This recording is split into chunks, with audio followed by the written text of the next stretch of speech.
Hello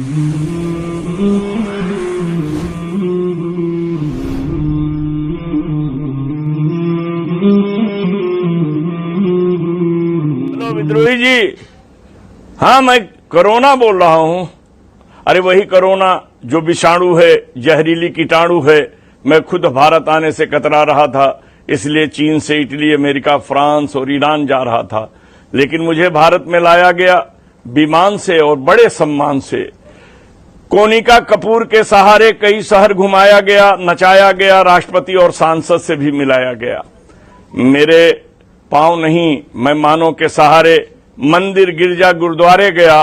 तब तक मैं विषाणु था, जहरीला कीटाणु था। किंतु एक दिन निजामुद्दीन के मरकज गया, यह कैसा तूफान हो गया, मैं कीटाणु से एकाएक मुसलमान हो गया।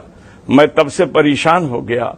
मेरी आपसे विनती है कि आप मेरी समस्या को सुलझाइए, मेरी पीड़ा को रवीश कुमार तक पहुंचाइए, मुझे अपनी जन्मभूमि तक पहुंचाइए, क्योंकि लोगों ने सम्मान से ताली थाली बजाया है। मेरे नाम पर एक दीप जलाकर दिवाली भी मनाया है। कुछ लोगों ने नाचा है डांडिया, मुझसे खतरनाक है यहाँ की कुछ मीडिया। मैं परेशान हूं कि कैसे घर जाऊंगा, मैं परेशान हूं कि कैसे घर जाऊंगा। अगर जल्दी नहीं गया तो मैं हिंदू मुसलमान की शोर में ही मर जाऊंगा। ये भारत, हिंदुस्तान, इंडिया है, मुझसे ज्यादा जहरीला यहाँ की मीडिया है। मैंने कहा अरे खुद जाइए, रवीश जी को अपनी दास्तान सुनाइए। वो बोला मैं नहीं जाऊंगा। सत्कार करने वाले की शिकायत कैसे कह पाऊंगा?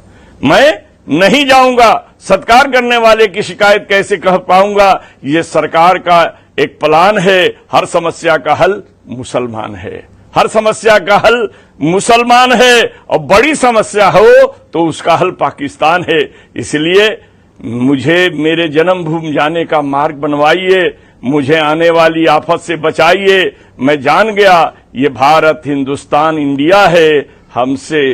हमसे विषाणु से भी खतरनाक यहाँ की मीडिया है।